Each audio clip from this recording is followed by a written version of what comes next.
AP Stedham, AP and Kelly, as we see it, syndicated radio.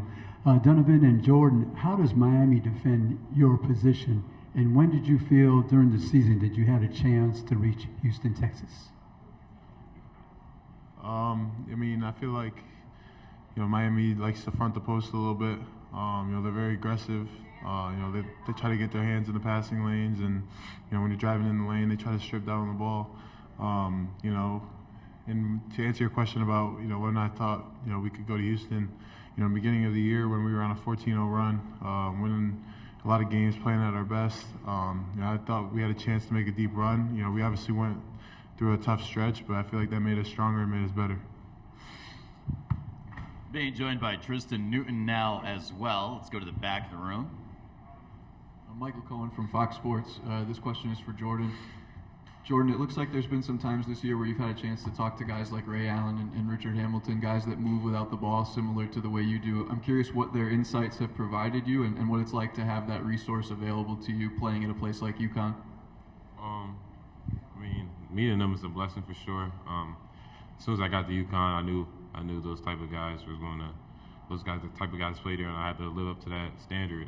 So it's amazing that I got these two guys in my corner. I can go to them anytime and ask them a question about how I can get my jump shot off quicker. Or it's an amazing feeling, and I'm just blessed to have those two.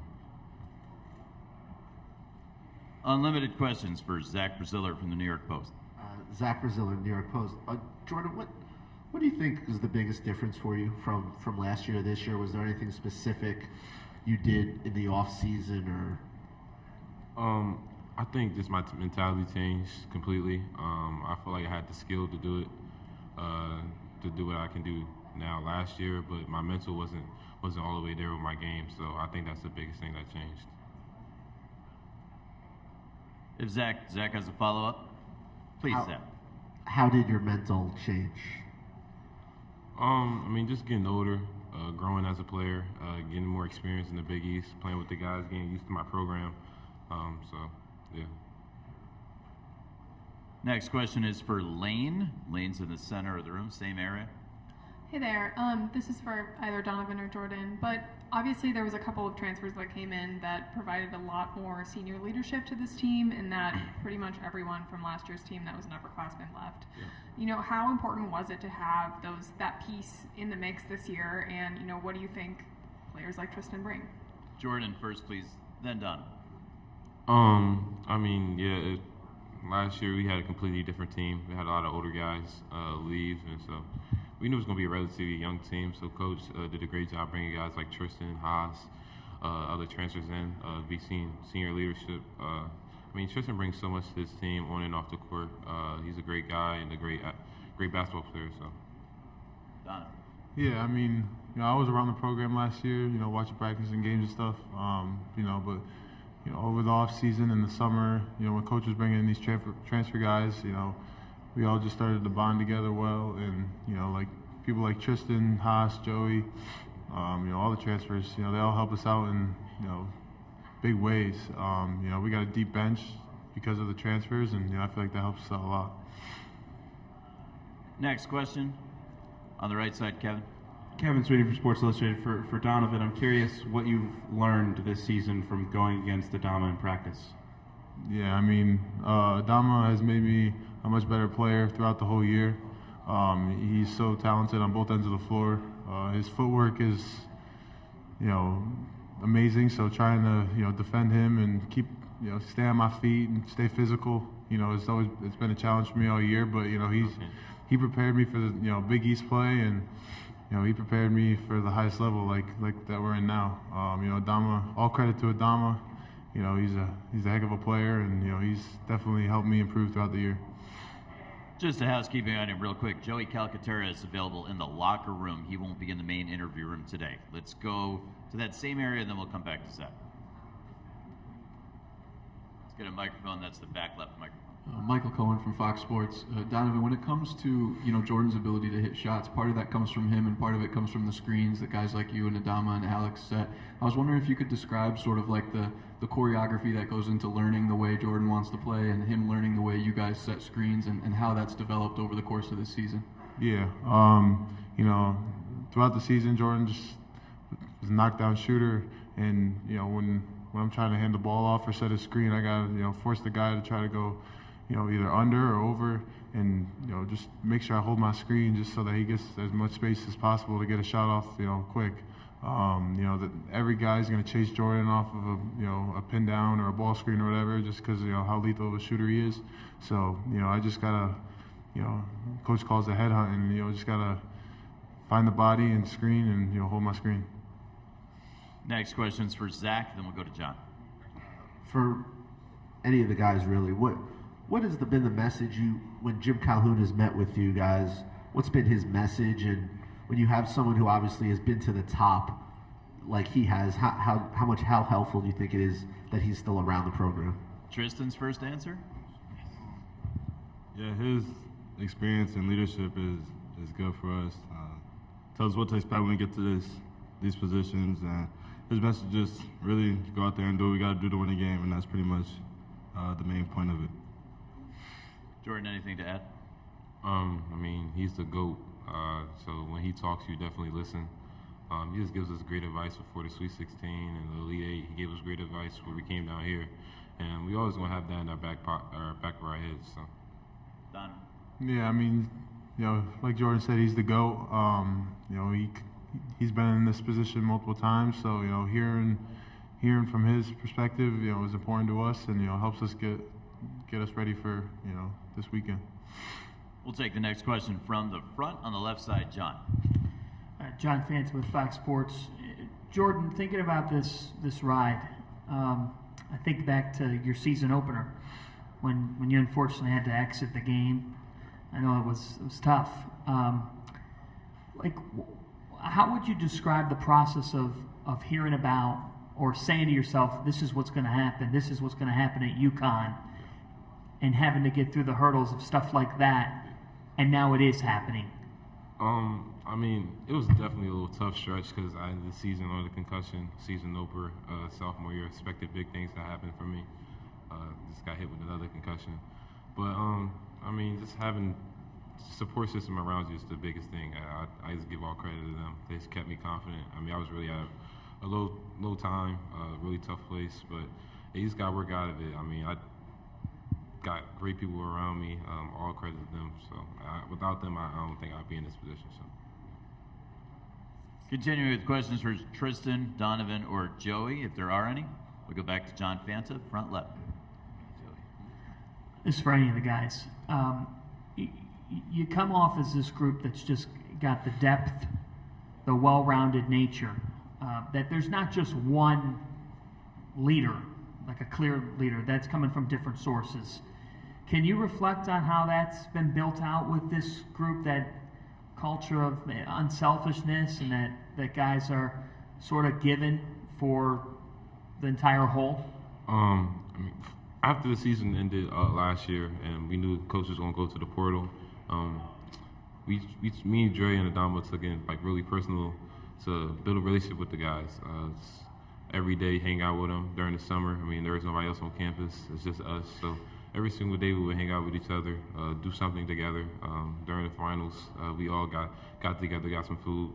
Just building that little connection on and off the court. We shoot together, just do all those little things together. Just build that chemistry up, just learn how each other play. So, yeah. Donovan, do you have anything to add there? Yeah, there's a bunch of leaders on this team. Dre, Adama, Jordan, the senior, older guys, they're all great leaders, and they help build this team, to have a great connection like we do now. It's just a great group of guys to play with. Let's go back toward the center left lane. This one's a little off the wall for any of you, but every other team in this year's Final Four happens to be a lot closer to the beach than Storrs, Connecticut. Is that something that, makes you guys jealous, or do you wish there was better weather where you guys play? Tristan, you guys make it to the beach from campus? I don't even think there's a beach in Connecticut. Is there? Yeah, there's a beach. Oh, yeah, I've never seen it. Yeah. I've never seen it. I haven't been to the beach much. I'm a little jealous, so I'll say that. Yeah. Any further questions for UConn? Yes, we do have one. Michael Cohen from Fox Sports. Jordan, when it comes to shooting, have you always had the confidence that you have now, or was that something that built, over time throughout your career in just the idea that no matter when you let it fly, it's going to go? I think I've been had it since I was a kid. I just put so much hard work in it, so many reps. So, once you do that, you just have to be confident in it. Just know you're doing the right thing. Just know sticking to it. So I just had this confidence since I was in middle school, high school. Just keeping that confidence that I was a jump shooter. So. Any additional questions for these student athletes from UConn? All right, with no more questions, we'd like to thank Tristan and Jordan and Donovan for joining us here in the main interview room. They're going to head and do their radio interviews. We're going to get some of their teammates up here as well. Once again, Joey Calcaterra will not be one of them. He's going to be available in the UConn locker room. Thank you, guys. Great job. The UConn locker room remains open for student-athlete interviews. Those student-athletes and these guys' teammates who are not joining us here in the main interview room, but we are joined now by Alex Karaban, Andre Jackson Jr., and Adama Sanogo. If you have questions for Adama, Andre, or Alex, please raise your hand, and one of our microphone handlers will make their way toward you. Please state your name and media outlet before your question. Any questions? Who's got the first one? Let's go up front to the left. Dom Amori from the Hartford Current. Andre, I know you've watched and you've thought about the Final Four and dreamed about it, but now that you're here, the last week, is the hype and the attention and all of the things that go around it, being driven in a golf cart to a press conference, for instance, are those things maybe above and beyond even what you imagined it would be? Yeah, definitely. I always just thought about playing the game, so it wasn't so much about all the other stuff, but to be around all the different types of things that they do surrounding the Final Four is definitely something I never really imagined, so it's a great opportunity. Continuing with questions, let's do one on the left side of the aisle. Right, Daniel Gutierrez, KTRU here in Houston. For each of you, I don't know which order you want to do, when I say Houston, Texas, what's the first thing you thought of, obviously before the Final Four? The order we'd like to go in is Adama, Andre, Alex. Oh, shit. Maybe, I don't know. Your phone wasn't up yet, don't worry about it. I don't know, maybe, actually I was thinking about the food. They have good steak here, yeah. They have good steak. I was thinking about the food, yeah. I would say music, like Houston, Atlanta, Vegas, or like Travis Scott. I thought of James Harden right away when he was killing with the Rockets, I'm not gonna lie. Let's go toward the back of the room, left side. Yeah, for Alex, I was just curious how important the redshirt season was for you. It seems like there's hardly any freshmen in this Final Four playing a ton of minutes. You and Donovan are among the only two. How important was that year for you? It was the most important decision I made. I think it allowed me to get over those freshman hurdles right away, and it allowed me to practice against veteran forwards like Isaiah, Tyrese, and Tyler from last year's team. So I got better from playing against them every day, and then I also learned how Coach really operated, what offense he wanted, what defense he likes to play, and the strength program really helped me get adjusted really quickly to the next level. So if it wasn't for me coming early, I don't think I'd be playing this many minutes. We're going to move to the right side of the room. Chris? Chris Budden with ESPN. This is for Adama. As you celebrated and observe, the fasting this week, to play at the elite level that you do, can you take me through your process and the difficulties, and with the tip time as it is on Saturday, what you'll do before tip? Yeah, it's definitely hard, because like you said, it's my fifth, and this is something that I didn't start doing it this year. I've been doing this since I was in high school. I used to do it during AAU, but it's definitely hard because last game against Gonzaga, I was a little bit tired because I was thirsty, like you said. But the good thing is Saturday game is the game is at 7:49, and I think I will be able to eat at 7:40. So that's 8 minutes before the game. So I think I should be fine for the game for sure. Yeah. To the right of the aisle, midway back, Zach. Zach Brazil, New York Post. Adamo, how much help? How good is it for you and to have someone like Donovan to practice against all year? He talked a little bit about going up against you. Yeah. How much do you think that's helped you though, with having him there? Yeah, I mean Donovan in a team definitely helped me, and I think it definitely helped the team. But I think it definitely helped me personally because it make me ready for go against him every day in practice. It make me ready for like other guys, like other big men, other 7-footer in a conference that I play.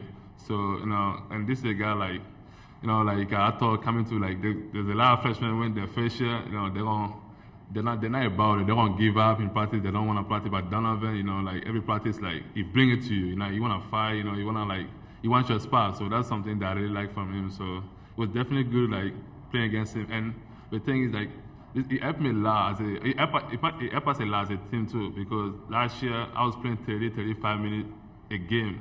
By the end of the season, I was already tired. But this year I was playing I'm playing 25 to 26 because he's coming to like play some time away from me. So it was definitely like helpful to have him in the team this year. Yeah. Toward the back of the room, left side. Michael Cohen from Fox Sports for any of you guys. I know it doesn't necessarily show up in the stat sheet when you set a great screen and then Jordan hits a 3 off of that, but what does that feel like and does the coaching staff track it or how much pride do you guys take in knowing that the role that you play creates some of his open shots? Andre? Yeah, I think we all know that, and we know the significance of that. Just doing all the little things right is something that everybody reiterates to us, and we just talked to Rip earlier. He said stuff like that, just setting a good screen, even if the play is not for you. That's what builds championship programs. So we all know what it takes to win, and we know that it's not always about the glory or who gets the point or whatever. It's always about just us scoring as a team, and we all know that. Alex, you nodding your head. Did you have something to add? No, yeah, I agree with Andre, and I definitely love doing it for Hawk too because he's such a great shooter, and when we set those screens and he starts getting hot, it's something special. Even watching as a teammate playing with him, and it just makes us 1,000 times better when he's getting going. Continuing with questions for Alex, Andre, and Adama, if there are any. If you have a question, raise your hand. Let's go back to Zach. Zach Brazil, New York Post. Damas, you said you'll be able to eat 8 minutes before the game on Saturday. Yeah. What can you eat so close to playing? I just need my coconut water. If I have my coconut water and 1 orange juice, I think I'll be fine. Yeah. How challenging is it though to have to balance it? I feel like it's definitely hard. It's hard, but I feel like the more you're thinking about it, the more it becomes harder. You know what I mean? So like that's why I'm trying to like just do it, not thinking about it too much. Because I last 8 here I've been doing it. So yeah, I'll be fine. Yeah. Yeah. It didn't seem to. It hasn't seemed to affect you at all during the tournament. Yeah. Why is that? Yeah, like I said, I'm used to it. Like last 8 here I've been doing it. And I'm not thinking about it. I'm not thinking about it too much because I feel like the more you're thinking about it too much, the more you're gonna be hard for you to do it. That's why I just wake up, and I do it, and like still for I'm not trying to think about it a lot, no. We have just a few more minutes for questions if there are any. Let's go back to Lane. Yeah, Adama, just to follow up on that a little bit, what do you have as are you allowed to eat anything before the sun is up? And do you just have like a massive meal then? And like, are you stuffing your face at halftime? Like, how do you handle, refueling and adding enough calories to function? So like, I will be able to eat after the sun go down at 7:40. So from that to like 5 a.m. to the next morning, I eat I eat like a lot of food, like with protein, like some. Like with UConn, my strength coach, he makes sure I eat like a lot, like I drink a lot, I hydrate, so like I hydrate a lot, so for example, I wake up at 5, like drink a lot of food and drink a lot of water, so make sure like during that day, I stay hydrated, yeah, so that's what we're doing right now, wake up at 5 a.m., drink a lot of coconut water, and so make sure I stay hydrated during the day, yeah, so that's our plan right now, yeah. We got a question on the left side. Alex, your assists are really up in the last 10 or 15 games, over 2 per game. Is that a conscious decision, something the coaches told you about, or just you becoming more comfortable now with the offense, knowing where your teammates are going to be? Yeah, I think it's just being more comfortable with the offense. I think the coaches always gave me the freedom to attack and make the right reads. I think I just got more comfortable out there on the court, being aggressive at times, and just getting used to the college experience of reading defenses better to where I could find my open teammates easier than just credit to them for making the shots. We have another question, Kevin? For Andre, it's Kevin Sweeney from Sports Illustrated. I saw a stat earlier that 27 of your 31 assists in this tournament have led to a dunk or a three. What does that say about the shots that you're creating when you're distributing the ball? I would just say that a lot of times when I make plays, it's in transition, and a lot of guys run the floor well. We got some athletes, they get out in transition and get some dunks with Adama, and I really like to pass it to the three-point shooters because, you know what I mean, that gives the team a lot of momentum, and that's kind of the strength of a lot of the players I'm playing with. So that's something that I just like to do is get guys like shots close to the rim and threes.